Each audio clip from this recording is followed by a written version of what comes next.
Welcome to Season 7 of the Queer Consciousness Podcast. I'm Kit Sargent, and my pronouns are they, them. And I'm Jess Grace Garcia, and my pronouns are they, them. We're just humans wanting to share the lived experience of other humans. This season, we're talking about all things sex. We want to have deep, heart-led conversations as we unpack what sex means to us and why it's so important to talk about it. This is a season of unlearning, relearning, and sharing about a topic that is still considered taboo. Because at the end of the day, we are all spiritual, sexual beings having a human experience, walking each other home. Let's go. I love you. I love you too. I'm so glad that I got to come up here. Me too. That's kind of great. I'm like, yeah, sure. Drive 5 hours to 6 hours to come to see me. I'll totally ask you to do that. It's like, who are you going to ask to travel 5 to 6 hours to just come see you? One of your best friends. Yeah. Duh. It has to be one of your best friends. Like, Have to.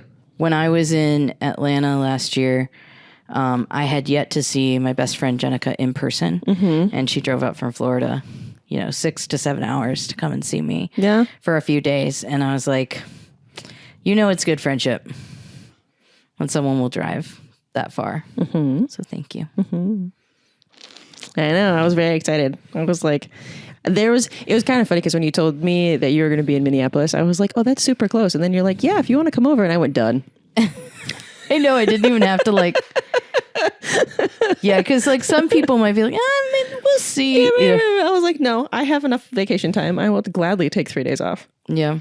No, and it's one of those things where it's work because I'm here to record an artist. Right. But it's also I know it's going to be life-giving, but it's still work.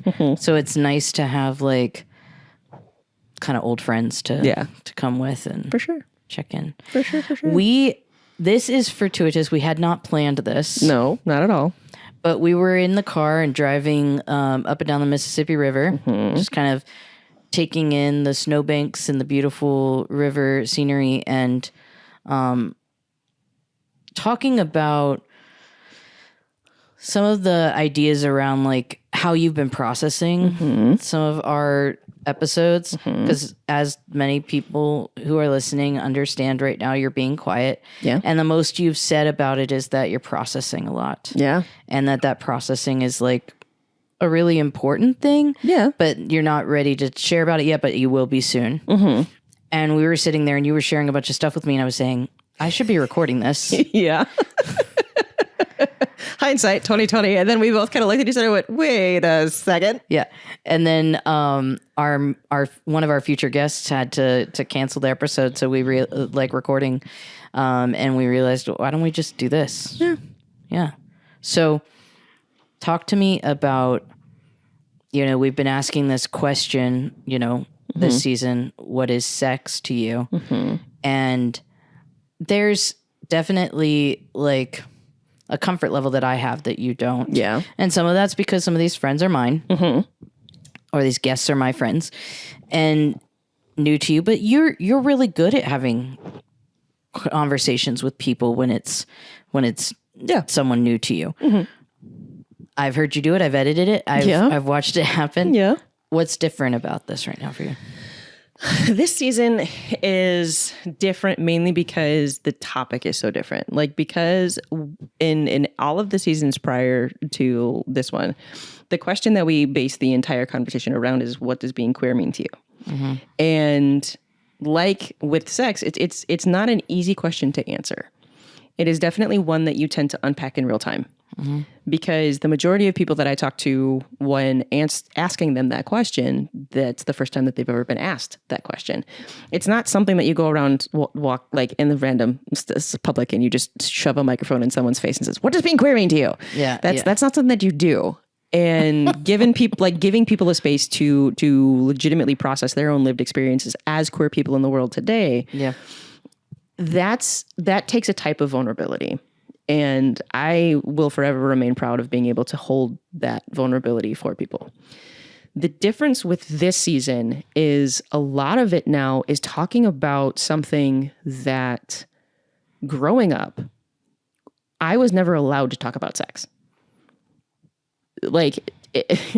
like the scene that I just kept, like, every time somebody says it, the only scene that I can see in my head is from Mean Girls when the coach is in The original? you're right, the original Mean Girls, Okay. yes, the one with Lindsay Lohan and Yes. Rachel McAdams, yes, that one. When the coach is handing out condoms saying, don't ever have sex, here's condoms type deal. Like, that whole entire scene was basically my upbringing, where it's like, you do not have sex. If you have sex, you will get herpes. Don't have sex. By the way, take some condoms. Like, that was kind of the overarching theme, where it was like, we don't talk about it. It is very taboo. You don't need to know anything about it. It was very much so you'll learn about it when you're older. And I don't think I even knew what herpes was. no, but for real.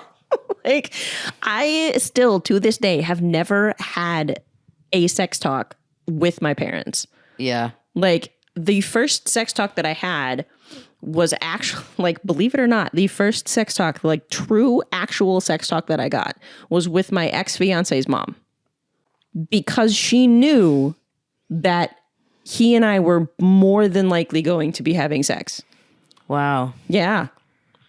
I was 24. Did you have that conversation before the sex happened? Yes. Oh, okay. Yeah. So it was very informative, because I'm like, I never got this when I was like 14 Yeah. or 17 or 21. Like, never. Like, I understood anatomy Yeah. because, I mean, I took anatomy classes, but in terms of like the actual understanding of what sex is, when it's like, when a mommy and a daddy love each other very much, they get naked and have a good time. That's not like at all what it's about. And so This educational material will be offered. 100%, just go ahead and call me. I will gladly give you that for sure. But the thing is I'm like, I never got that. It was like, you don't do it. You just don't. We don't talk about it. We don't think about it. You don't do it. I at least understood where babies came from because my mom was a nurse. Yeah, see, Like, I she didn't. gave me a little bit of the, like, that aspect, but it was never about pleasure or, like, why, that was not a part of the discussion. Yeah, we didn't even get that. Like, we didn't even get that. But I was in 4th grade, and I literally went to school. I was in public school at the time. I went to school, and I was going to tell everyone about this new thing I learned because I thought that I knew more than everyone, and they're just like, yeah, Jess, we all know what sex is. Yeah. No, see, nope, not at all. Like, and so that's why for me, once I was like 23, 24, and I was actually having these conversations with someone who was not my mother, was not my dad, because I talked to his dad as well. But that was because that was the type of family that they were. They were open to having those conversations. So I was able to ask a lot of questions that I never was able to ask before. So that was really healing. But in terms of like actually legitimately then starting to unpack my own sexuality, there was way more pressing matters that I was having to unpack and heal and work through and deal with than this. Yeah. Like, there were like massively wounded parts of me that were little kid versions of me, that were like 6-year-old me, that were like 9-year-old me, that were 10-year-old me, that were 12-year-old me, that were like just turned 13-year-old me, the very young version of me that needed a lot more attention and a lot more time to heal because those wounds were foundational. Yeah. So like, I had to start at the root. I had to go and find that root and figure out, okay, where's this root? Like, where is this wound coming from? Like, why is this presenting the way that it is?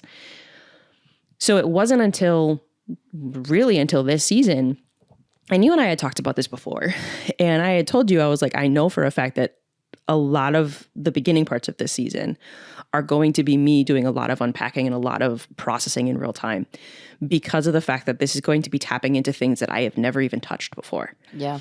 Some of it, I don't even remember that it was there. Right. Because of how far repressed it got, because of how buried in the back of my psyche it is. Sure. And that's when I started to realize, once we started to have these conversations and tap into this part of me, I was like, oh, this is no longer me trying to heal my inner child. This is legitimately starting to heal my inner teenager. And she is a pistol. Because it's a little harder for me to remember my like 5 to 12-year-old self, because that was way far away. It's funny because as kids at that age, you know, our parents were probably about the age that we are now or even younger. Yeah. And there were times that we were like, why don't you understand me? Uh-huh. Like, it wasn't that far away. Right. You know? And so I remember always, like, as I would get older, I would go, don't forget baby Jess. Don't forget teenage Jess. Because, like, when you have kids or when you are around kids their age, you need to, like, be able to relate to them. Yep. Yeah, 5 to 12-year-old me. It's because I'm a lot farther removed from that version of me, and I also did so much healing around that version of me that my relationship with that version of me is really solid. Yeah, because I put so much time and effort into healing that version of me, and then I realized that the next version of me that I get to heal is my teenage self, and I remember me as a teenager because that's not as far removed from who I was. It's also a big formative time. Very. Like, yes, I have my foundation as a toddler and a young toddler and then a elementary school aged kid. But when you start getting into middle school and high school, like, that's when you really start to understand who you are as an individual, because you start to see yourself outside of everybody else. Like, you start to realize that you are an individual, that you have your own understanding of the world because you have your own lived experiences. And that's when you really start to form your own identity. Yeah, there's an identity piece that's huge. Massive. And like, I remember 13, 14, 15, 16, 17, 18-year-old me. Right. And I know what she was thinking and what she was feeling around these topics. And I know the rhetoric that she was told and the things that she was told and what things that she wasn't told. And so for me to come into these conversations, a lot of times, and you and I were talking about this in the car, I was like, I'm not sure if anybody else noticed. And you went, I did, but it's also because I know you.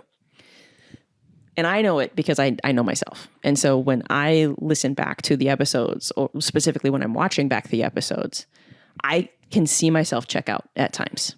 And it's not because I'm disinterested or I'm bored or I don't like what the guest is saying. It's because of the fact that teenage me is trying to come to the front. Right. And she is trying to take over because she's like, I am so uncomfortable right now.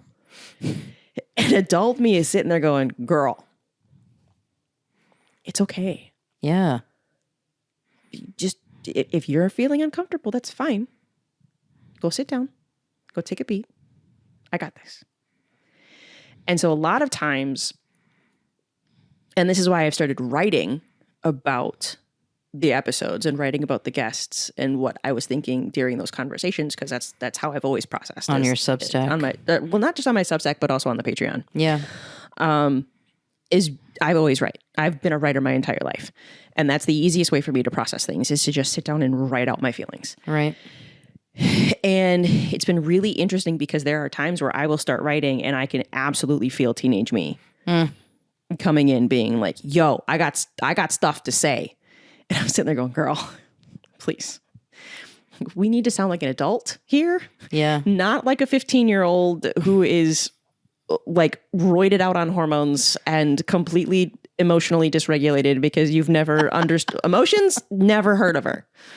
Do you feel that like your gut reaction in conversations is so often that teenage kid that you're like, am I going to sound, I know that you used the term out of my depth when we were in the car.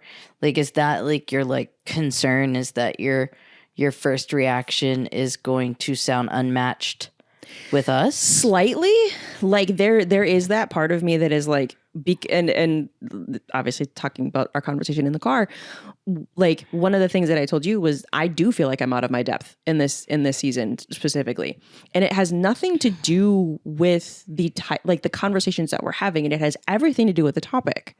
Because I mean, up until this point, every single conversation that I've had, which has been almost 100 at this point, I have been incredibly comfortable having conversations about what being queer in the world means today. Totally. And some of those conversations include sexual they do. topics. Yeah. Absolutely. But when you start to focus specifically on sex and unpacking all the different kinds of sex, because there's not just the physical penetrative sex. And we talked about that with Dr. Jolie.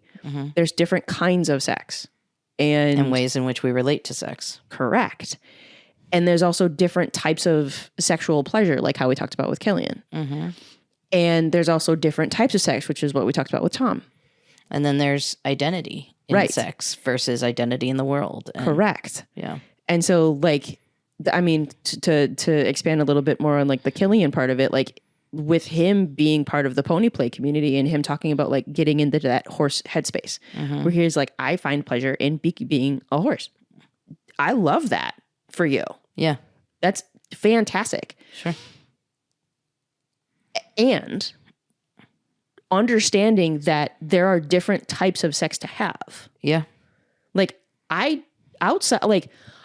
heard of pony play. I've heard of pup play. I've heard of the kink space. But because of the fact that I had never been introduced to it, like a real actual introduction to be like, this is what it is. This is what it means. This is how you can experience it. You're like sitting like you do when you listen to podcasts while you're, mail carrying. Yeah. You're like just kind of sitting there and I was like, oh, wait, this is my podcast.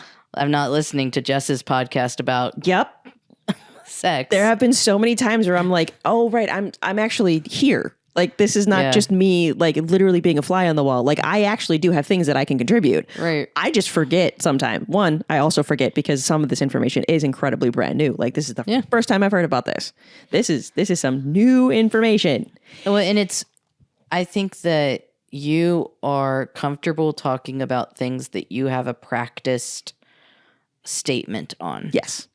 You've discussed it with friends. You've discussed it with maybe the guest previously, and you're just rehashing that conversation. But to raw dog, because if we're going to be sexual, like this is pretty accurate. To raw dog a feeling, a reaction to something that you haven't said out loud on a mic. I'm super comfortable with raw dogging it on mic. And sometimes I go, let me go back to that thing I said. Let's rehash it, or let's rework it. I feel like with you, it's, I can't talk about that thing. I haven't even written it out yet.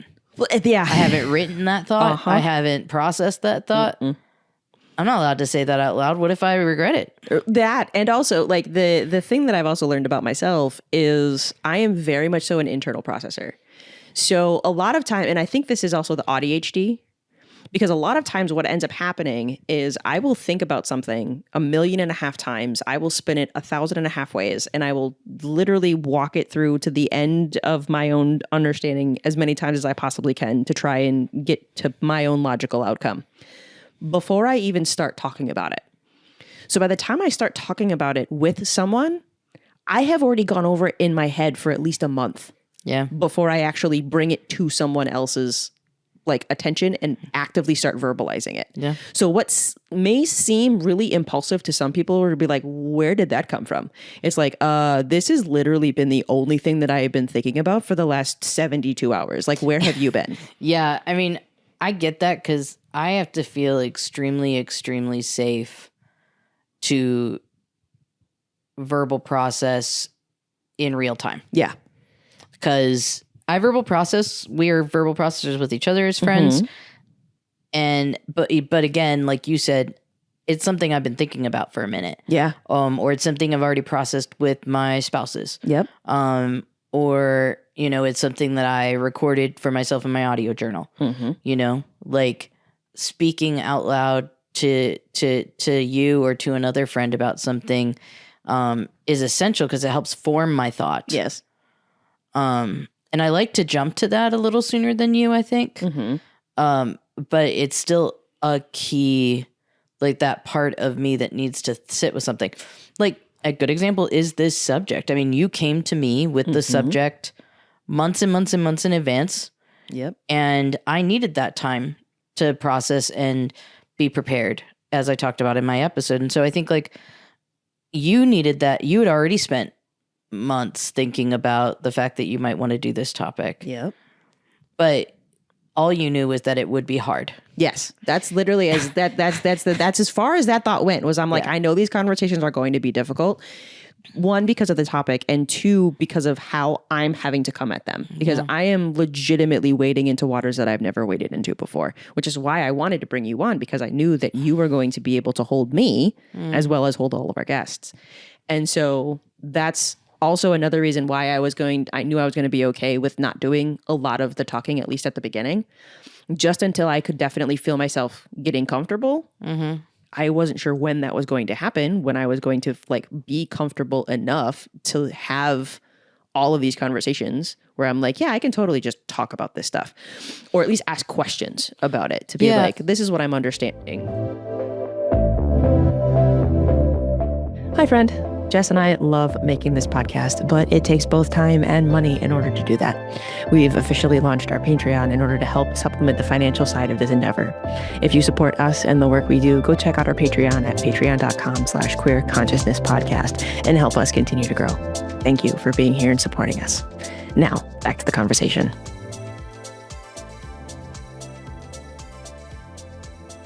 One of the things that you said in the car that I think is important to say right now is that we kind of use the term consensual discomfort. Yes.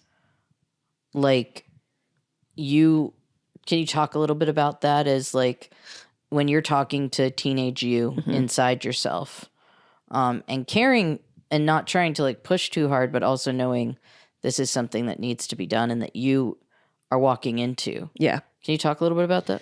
Yeah. So you were the one that came up with the term consensual discomfort, which I was. Because you were describing it. Yeah, and that's exactly what I was describing, is allowing myself to feel uncomfortable, knowing that this is not a bad discomfort. This is not one of those things where I am going to be hurt. My boundaries are going to be crossed. I am going to put myself in a highly vulnerable situation that I'm going to be taken advantage of. Right. It is just uncomfortable enough where it's like, I don't like it, but I'm okay with it. It makes me think of athletes because we're athletes. Yeah. I mean, like, I get that maybe I don't look like an athlete, but I am, and I still hold that true. Yeah. And for me, it's that stretch. Yes. It's when you're kind of leaning into a stretch and you feel the pain of the stretch because you haven't really gotten there, but you also know you have to kind of like be gentle as you stretch into it. But that doesn't mean pull back. Nope. Because you might actually cause yourself more harm. Yep. And then just kind of giving yourself time to get into it. And then once you get to that point where it's like, oh, Just like breathe the into it. release and the oxygen is coming into the muscle and you're like, oh yeah, there we go. Mm-hmm. I felt that. That was good. Yeah. And that's one of the But things we have to get past that discomfort. especially like, and this is a lot of times where I have to tell myself to breathe through it, because it's not that I'm like holding my breath like physically, but there's definitely that like emotional breath hold Yeah. where I'm like, do I really want to say something? Like, am I going to be okay saying something? Like, am I going to look like an idiot for asking this question? Yeah, that part, I mean, I think I've said out loud a lot in reference to the role play stuff. Yeah. Has been, I am saying out loud, I am interested in hearing all these things. I'm educating myself. I'm taking in so much information, but I'm saying out loud how much I have avoided these kinds of spaces for pure embarrassment, like, and perfectionism. Yep. And I'm saying out loud as accountability for myself that I want to step into that, even dip my pinky toe in, you know, because I know that I will benefit from it. Yeah. And I would not be surprised if you dip your pinky toe in faster than I do, if I'm honest with you. Because there are things that I'm like, oh, I could see, and this is the ADHD. Yeah. I could see you being kind of similar to the way that Erica is, my wife Erica. There are moments that like I'm taking forever to get to a decision. I think I'm ahead of the game, And then boom, she's ahead of me. She like, it has been like, no, not interested. And then boom, overnight, she spent all this time educating and boom, she's there. Yep. And I feel like you would be similar. Like the thing that I've enjoyed, we haven't published our episode with was Alan, but it's just this consistency of like Tom and Killy and Alan. There's been a lot, and I would say even Dr. Jolie, there's been a lot of conversation around different aspects of sex and how some of it is really about just stepping into something you're uncomfortable with, trying something new, performing sex, having it be, it's okay to do something a little outside of yourself and disconnected, or role playing a role to try something new that feels safer than doing it as your vulnerable raw dogging itself. Yeah. And so that, like, hearing that, it feels like, oh, this feels like a lesson I might need to learn. Oh, for sure. And something that might be really good for me. And it's hard to separate that from our upbringing, where we were our boundaries were always being pushed on. Yep. And so they weren't just being pushed on, they were legitimately being crossed. Well, it was, your body is not your own until you're 18, and then it's some man's body. Well, no, it's not even until you're 18. Your body is not your own. Ever. Your body is your father's. Your body is your father's. And then once you get married, your body is your husband's. That's exactly right. So it's like, realistically, your body is never your own. No. And so we were, like, especially people who were AFAB, we were never taught about autonomy. We were also never taught about our own bodily processes. And this isn't even a Christian thing. This is a not even an American society thing. This is like in so many cultures. Yep. This is how women are raised. Right. And to like unlearn all of that has been a real process. Because it's also like you belong to the perception of others also. Like, yes. And you're responsible for their perception of you. Correct. Yeah. And like for me, growing up as an ADHD kid who was incredibly undiagnosed, and the very strong pathological demand avoidance, as well as just the naturally strong-willed personality that I have. Yeah. It's buried, and I'm slowly starting to unbury it, but she's in there. And now, especially like going back to the healing of the teenage version of myself, my teenage me is coming out sometimes in rare form. And there are times where I legitimately have to grab her by the back of the collar. Give us an example. And shove her back and say, child. What is she saying? I'm curious. I feel like I'd like teenage you. You would, because there were times where I like, and this is both the ADHD and just me being the eldest daughter, as well as an Aries. I have a lot of things going against me. Also, at the same time, I have a lot of strengths because of it. There are so many times where my face does all of the talking for me. I don't have to say anything. I just look at you, and there are a million words that just got written on my face. Like, I'll just give you an example. I was at work last week. One of my coworkers came up. We were joking back and forth. And one of my coworkers came up to me and said something like just randomly stupid, where it was just one of those things where he was just like, "Oh, really?" And I just gave him the most deadpan look. It was a split second look. He just goes, "That was a look." And I went, "This was teenage me." Yeah. Yeah. This was like 17-year-old me just being like, "Bro, I don't have time for your shit. Done. Don't have time. All done. And if I even remotely try and say something, I am going to get my ass fired." So we're just going to go ahead and give you a look and then be done with it. He's like, "Okay." And then turns and walks away. And I'm like, "Okay, good. He learns." And so they rarely do. They rarely do. Yeah, no, it was great. And so just those moments. Yeah. Where they like that's that split second of my teenager and then adult me going, "Child, shush, please. We do need this job." But like in terms of like the sex conversation, because growing up, we were basically explicitly told, you don't get to talk about this. Don't ask questions. Don't be curious. Don't try and learn about your own body, because that's sin. Yeah. And you're going to go to hell if you ever become pleasurable.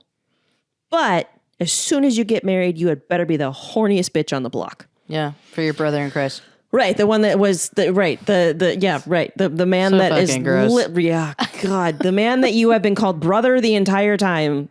I mean, we joke as people when we say my brother in Christ, like that we use it as a joke, but good God, the truth behind that is the irony of the truth behind that is just so it's a time. And so to have these conversations where there is the teenage version of me that very much so feels uncomfortable being like, why are we talking about this? We're not supposed to talk about this. We can't talk about this. Mom said we can't talk about this. Dad said we can't talk about this. If we talk about this, we're going to get in trouble. Stop talking about this. And the version of me now, my 38-year-old adult self, is like trying to hold my 17-year-old self and saying, no, we can talk about this. We need to talk about this. Because this is not just you having conversations for you. You are also giving voice to so many people who have never had a voice. Yeah. So say things. Yeah. I feel like our listeners and myself would be happy to hear from Teenage Kit and hear those thoughts that are being processed, because I know for a fact that a lot of the people that are in our friend group, in our community, the people who would listen are having those thoughts and they don't feel safe enough to ask them out loud or say them out loud. And having someone do that, you know, I was the curious kid. I was always the why kid, and I wasn't discouraged from asking why. And that's where you and I were different. And this is where we're different. Yeah. Because I was told so many times to be quiet. Yeah. Repeatedly. Stop talking. Don't ask that. My dad said to me at a very early age, like, you're a young, strong Hispanic woman, and you don't let anyone tell you what to do. I wish I had that. God. I know. You're not Hispanic, sorry. I know. No, but I have realized a lot in the last, decade, last 5 years, especially, like how much I value that my dad did that, and that my mom was never told to be quiet, and when she was, she wasn't. Yeah. So like it meant we had a loud, passionate household of, my mom was raised by Italians and my dad was Mexican. And so I didn't really know what regular volume was. Right. So all of our ideas were important. And yet at church, I was getting the message you were getting. And at school, I was getting the message you were getting. And so, I was, told to, in relation to sex, I had, I don't even remember if I shared this in my episode, but like in my senior year, all of the seniors were prayer leaders in prayer groups. And I was pulled from my prayer group because someone went to the principal or went to a teacher and shared, or even it might have even been their parent, and shared that we were talking about, some of our temptations, and one of them was masturbation. And even though it was on the subject of this is something that we don't want to do, it's lust, we're trying to be accountable to each other. Yeah. We weren't entertaining it as like a fun conversation. Right. It was these are my sins conversation. Right. You weren't passing along techniques. You were just saying, hey, this was a problem. Yes. And yet even having the conversation meant that I was crossing a line. Yeah. And that, I needed to be pulled from leadership, and I was with very little explanation. And then when I graduated high school, one of the things the principal asked me was like, hey, what would you do differently? Well, by the skin of my teeth, I didn't get expelled. I was suspended in our final week because I was found with my, girlfriend, even though they didn't find us doing anything specific. But that experience, the thing that I said was like, you guys need to get more comfortable talking about sex with teenagers. Yeah. And I was like, we've already lost multiple students to being expelled because they're not allowed to talk about their feelings, and they're not where we've agreed to not date each other. We've signed something that says this, but like not acknowledging that teenagers have hormones and are raging and that we have desire is unsafe. Right. We're gonna end up with pregnancies and all that other stuff. And like, I'm not even saying that we should like I'm still acknowledging and when I look back on that teenage Jess, like I'm so proud of them. Yeah. For, saying out loud, even though I was under such a magnifying glass. I guess I was kind of like, fuck it at this point. Yeah. I'm guessing because at that point I was just like, hey, I got my diploma. I'm fucking out. You want to know what I think? This is what I think. You guys need to change this so that you can continue in the school. And they didn't. And the school ended up being closed eventually. Yeah. But I feel a sneeze coming on. Excuse me. For your health. I've never heard that. Apparently, you say that in French. And so you just decided not to learn French and say it in English? Correct. Okay. You guys, I'm sorry. You're going to have to hear my sneeze because that's too good not to keep in. So yeah, I don't know. That's one of the ways that I can see how different we were. I'm thankful that my parents' guidance did speak a little louder than the guidance that I was getting in school and in church, and that my voice seemed to be valuable at home at least, and that meant enough that I felt it was valuable other places, and that I could have a difference in opinion from my elders in those spaces. And it doesn't mean it didn't hurt. It doesn't mean that it didn't make me confused and want to please them. And right. But I was pulled from so many positions of leadership and things because I was wanting to have these kinds of conversations, even if it was under the guise of like, this is lust and this is sin. Yeah. But also we are human and this is normal. Right. And that was too much. Acknowledging that this was a normal desire. Right. Temptation is wild. Yeah.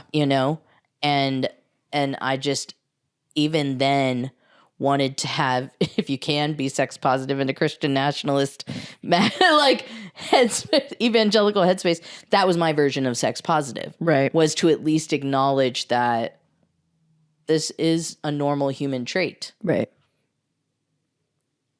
And yeah. I didn't get that at all. Like I was told on all sides, from all angles, from literally everyone, that you're too loud, you're too much, you're too everything. And so because of that, I especially as a teenager, my default emotion was anger. And it was because... Were you allowed to feel anger? I felt like that was passionate was like the thing that I felt like I got so much criticism about, and that included anger because I was not quiet, meek, and mild. It's not that I wasn't quiet, meek, and mild, because because of the fact that my boundaries were constantly being crossed left, right, and center. Like I never felt safe ever. And so anytime I felt any sort of emotion, it would basically manifest as some form of anger, whether that was a tiny little outburst or whether that was legitimately breaking my parents' back door off of its hinges. Well, fuck. Yeah, no, that was a story. When I say I broke the door off his hinges, I legitimately did. Like I was 15 and I just got into a huge fight with my parents. And at my parents' house, we have a side door that comes out right on the driveway. It comes down the steps and then right out on the driveway. Now, my parents' house was built in 1917. It has the original door on the back door, which is a solid oak door. This door weighs like 200 pounds. This thing is freaking heavy. It's massive as all get out. I was so angry that when I slammed that door shut, not only did it shake the house, it shattered the window and it twisted the door frame. Wow. I'm surprised I lived to see 16. It's wild to think of you as angry, and yet I've said the same thing about me. People go like, "You were angry?" I'm like, oh, yeah. Yes. We threw hands. We broke bones. Yeah. Like things. We had to lie to medical professionals so we wouldn't get our parents in trouble or get each other in trouble. Right. Yeah. No, we never, I never did that, mainly because I never, physically, if I did anything, it was usually to an inanimate object. Yeah. Like a door. We did all of it. There was not one door in our house that wasn't busted in some way and window that wasn't cracked or broken and had duct tape on it. Yep. Yeah, that was also, I also ended up taking the majority of my anger out in sports, which is the same. Music was my release. Music and sports were my release. Sports specifically, basketball was my sport. Same. Mainly because. Who do we think was better? What? Audience. Who do you think was better? Oh. Think smartly about this. That's what you were asking. I thought you said what was better. And I was like, in terms of a release? No, who do you think was better at basketball? Ooh, that's a tough one. How many all-star and championship teams were you on / did you win? Well, see, here's the thing. How have we not had this conversation? I don't know, but we need to put a plug in this or put a pin in it so we can talk about it later. But to go back to I want a short side. Okay, fine. Quick answer. Fine. We went on so I like to say that I was in high school for 6 and college for 4. So my highest level was a 2-year college, which was like a junior college. And we went undefeated my freshman year, and we lost 2 games my sophomore year. How many people were on your team? 12. Yeah, that was my problem. We would get to halftime and we'd always be winning. Mm-hmm. We only had 7 people on our team. We were one of the we were one of the smallest teams, and we'd be winning, and then halftime we'd have to play again. Right. And they'd put in their second string. Right. And we would be beat. Yeah. In high school I was on a bunch of high school I was I don't want to say I was good. I would say I was decent. Yeah. I was pretty decent. I was a mid-level player. And this actually ties back in. The reason why I was only a mid-level player was because of the fact that I played angry. I fouled out of most games. Damn, dude. I played angry. Wow. If you wronged me once, I was going to murder you. Okay. I'll give you an example. No, I know that player. You can give the listener an example. Okay, fine, listener. I will give you an example. But I know that player. We were at a tournament. It was my sophomore year in high school, actual high school. And we were playing in a tournament down in Union Grove. These are tournament weekends, so you're usually playing two games a day. And it was our second game of the day. It was the start of the 4th quarter. I had 4 fouls already. Basketball, you only get 5 per game. I had 4 fouls already. This one girl, she was the point guard for the other team, she was a fairly good player, but god damn did she run her mouth. She would not stop talking. She was just a yapper, and she was constantly talking shit. Uh-oh. Kit, you might have hated me. Keep going. Constantly talking shit. And mine was playful. Mine was flirty. Oh, yeah. No, I was a flirty shit talker, if that makes any fucking sense. It absolutely does. Okay. It 1,000% does. For you, yes, but also it just also makes sense. As a basketball player, I'm like, yeah, those are the fun people where I'm like, oh, we can have fun with this. No. She was just a shit talker and she was a dirty player and I freaking hated her. I'll be like, hey, babe, fancy seeing you here again. You know, Right, stuff right. like that. Stuff like that. Yeah, no, that's cute. But Whoops, missed you. uh-huh. Yeah. You're like, shut up, man. Shut up. Also, why am I excited by this? Dude, right? Yeah. Exactly. And so this chick was driving me nuts all game. And I kept, because my dad was my coach at the time. Yeah. My dad was Which also my coach for a lot of Also another my high problem. school. Yeah. Because dads as coaches. Actually, mine was great. But I will tell you why after you finish the story. So this chick had gotten just annoyed all game. Finally, she tripped me at one point. Well, it was behind the ref's back, so they didn't catch her. Bitch. That was That's shitty. that was the straw that broke the camel's back. Yeah, it would. I got so mad that the next time I had to guard her, I hip checked her into the bleachers. Damn. Now, granted, this was a small gym. Like the bleachers were only like 3.5 feet away from the floor. What kind you're talking about? Yeah. It was a small gym. I hip checked her into the third row because I was so livid. So not only did I get a 5th foul and get out of the game, but it was also a flagrant foul. So I was actually banned from playing their team the next game. Wow, dude. So when I say when I played angry, I played like the fucking Hulk. Yeah. Like it was instantaneous. I would be completely fine. I would head in the game, making good passes, making good decisions, making good calls, doing everything that I'm supposed to be doing as a basketball player. Welcome to our basketball heated rivalry around sex podcast. Yeah. And then somebody would do something wrong or I would feel slighted and I would take it out on them. Yeah. You should have been playing hockey. I should have been playing some massively physical sport that allowed me to get out all of this aggression. Yeah. And I legitimately at one point, I do remember being like 14 years old, asking my parents if I could join martial arts. Yeah. Which would have been brilliant. Yeah. Cause you learn control. Yeah. The thing that I was going to say is that my dad had a lot of his anger that would come out on the court and he eventually got kicked out by a ref. Yeah. And multiple games. Yep. And then they were like, if you don't get this under control, you're not gonna be allowed to be a coach again. And so he had to like go to anger management because he wanted to be involved and be my coach. And I don't know what shifted in him or what I would love to ask him now. Yeah. Like what was the thing that was that, you know, he might just say like God worked in me, you know, but I wish I could get like a therapized version of my dad. Yeah. To say like, what was the thing that shifted? Yep. But like something shifted because a massive change happened in him.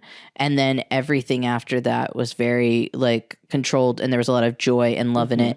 And it felt like an enjoyable thing to do with my dad from that moment forward. And I think that happened when I was about 5th grade.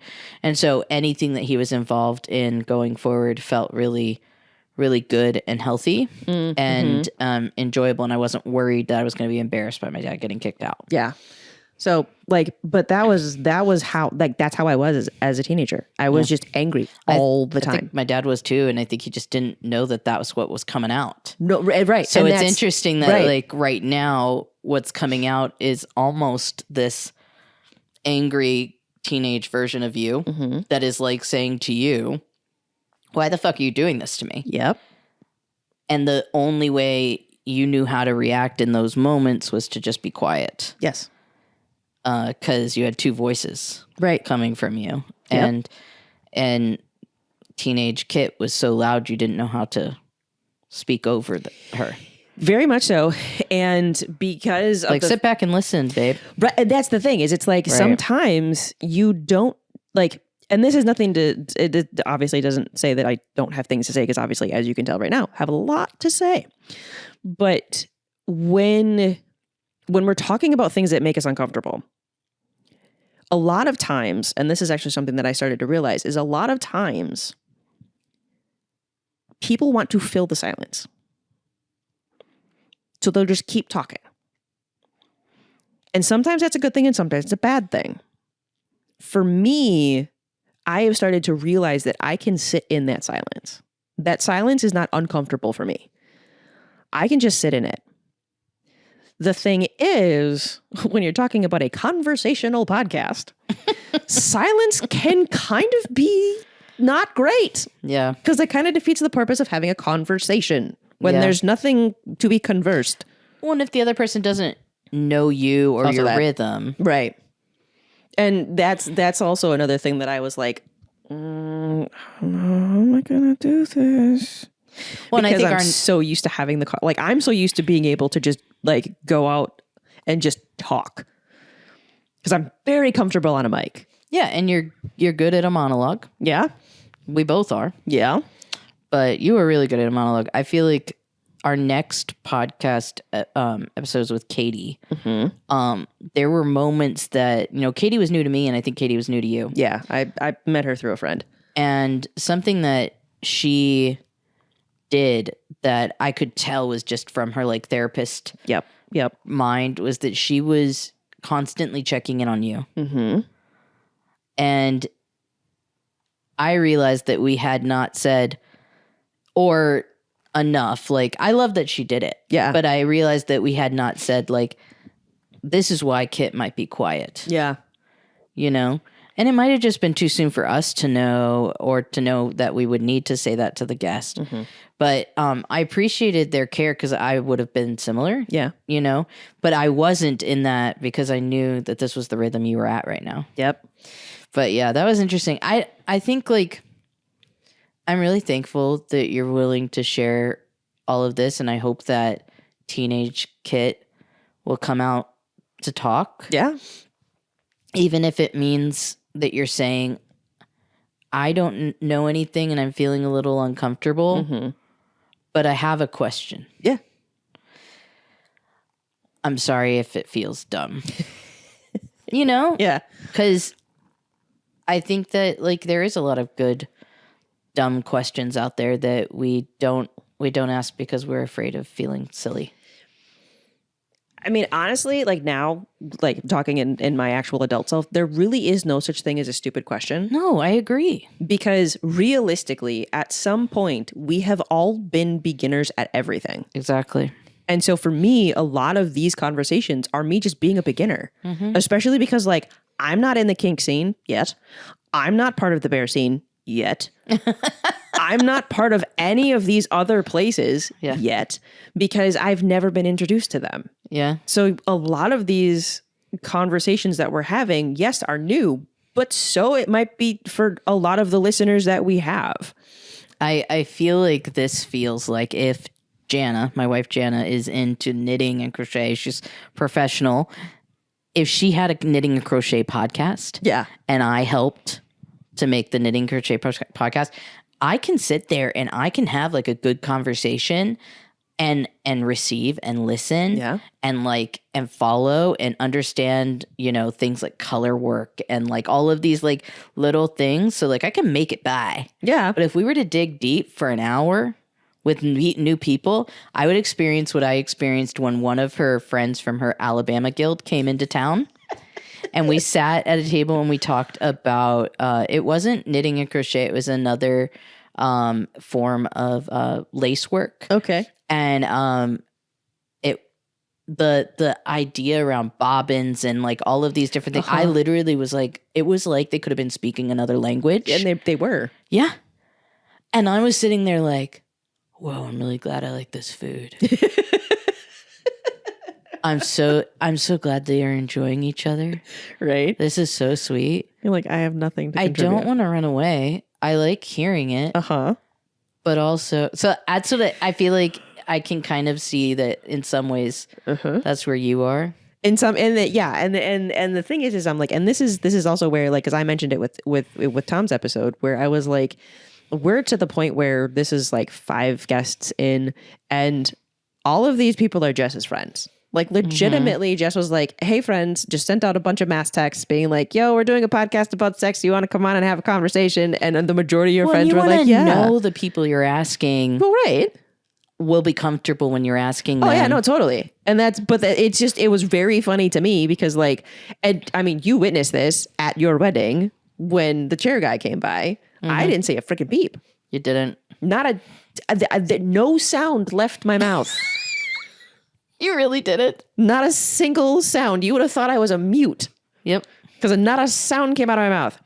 And so there's a part of me that also had a little bit of that every time I meet one of your friends, because even though I'm like, oh my God, this person's great because Jess highly recommended them. So of course I'm going to trust Jess's judgment on who we're bringing on the podcast and having these very vulnerable conversations with. But like right off the bat, when I told Tom, I was like, I love it when people are immediately game, because then it allows me to immediately be game. Because even though I am uncomfortable, and I'm still trying to figure out the rules of said game, I'll stumble through and make stupid decisions because I don't know any better. Yeah. The thing is, and we've gotten so incredibly lucky with all of the guests that we've had on so far, where none of them have gotten like frustrated with the fact that one, I'm not really saying anything. And B, allowing me to ask and or say things that are just kind of like, you know, never thought about it like that. Yep. But let's go ahead and unpack it. Yeah. Because sometimes you get people that are, especially if this is something that they talk about all the time, they're going to be like, how do you not know this?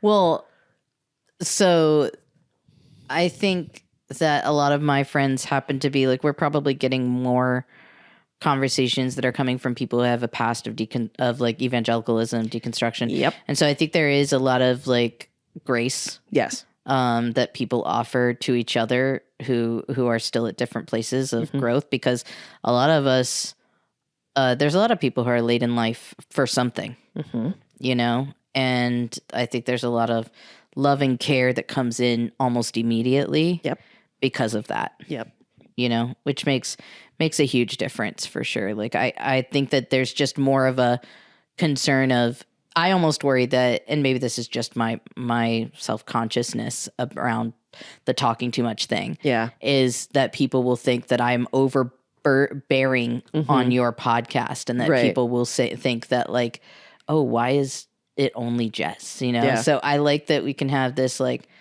precursor conversation, because like we were talking about a mutual friend earlier who has a partner who's really extroverted and helps to allow them to go into spaces instead of saying no, because they know that they will carry the load of conversation, and they can still be at the party or be at the gathering and not feel the burden of, I need to hold space here in this space.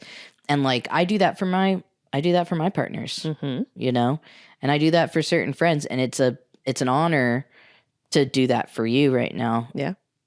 But when people have been the person who doesn't get listened to, or feels spoken over, it's easy for them to put on, you know, that lens when listening to this podcast. So I just I wanted us to have this conversation because I wanted, first of all, I've been asking you for weeks. To say to either do like a monologue or do something that explains where you're at. But also trying not to push you or pressure you to process too quickly. So, but I'm glad we did this. Yeah, no. And the thing is like a lot of times as much as I love to have solo podcasts, and I do, they're fun for me to just kind of sit and riff with myself for 15, 20 minutes. After a while, I get sick of hearing myself talk because I hear myself talk all the time. Like I'd rather have like a moment of monologue in a dialogue. Than ever have to sit and just talk. It's just not my jam. It's definitely not my favorite. I will do it in a pinch if I have to. That was the hardest thing about Zoom when you were doing conferences, because they'd turn off the like you couldn't see the reactions of the audience. And I'd be like, well, now how do I even know whether what I'm saying is clicking? Is it landing? Was that joke actually funny? It was funny to me, but then again, I find myself absolutely delightful and hilarious. No, so having that response is super helpful. But, for sure. No, this is better. This was exactly the way it needed to be. for sure. It was not at all what we thought we were going to do. We thought we were going to have an interview with someone else, but Yeah. I'm glad that it turned out this way. Yeah, for sure. I love you, friend. I love you. I'm so glad I'm here with you. Me too. All right. We'll see you. Let us know what you think. Yeah, please. If you like this, I don't know, maybe we'll figure out how to do this more often. That would require me moving to California. Join the Patreon and I might be able to do that.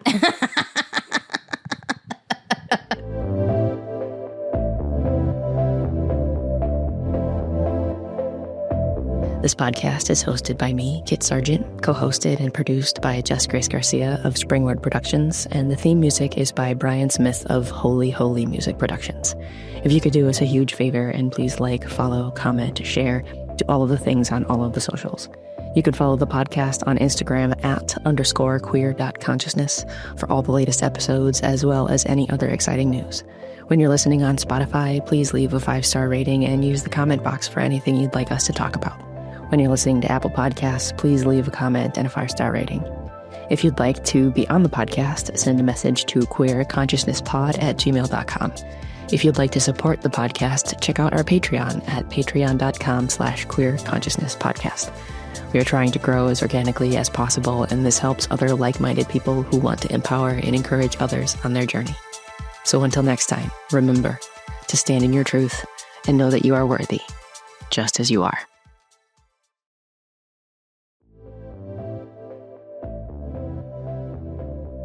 Hey friend, just wanted to take a quick second to remind you that if you or someone you know is struggling and don't know where to turn, the trained volunteers at the LGBT National Hotline are here to help. Because sometimes the strongest thing to do is to ask for help. The National Hotline phone number is 888-843-4564. And if you want to check out the other things that they have available for them to help you with, you can check out the lgbthotline.org in order to be able to see all of the services that they offer in order to help our community.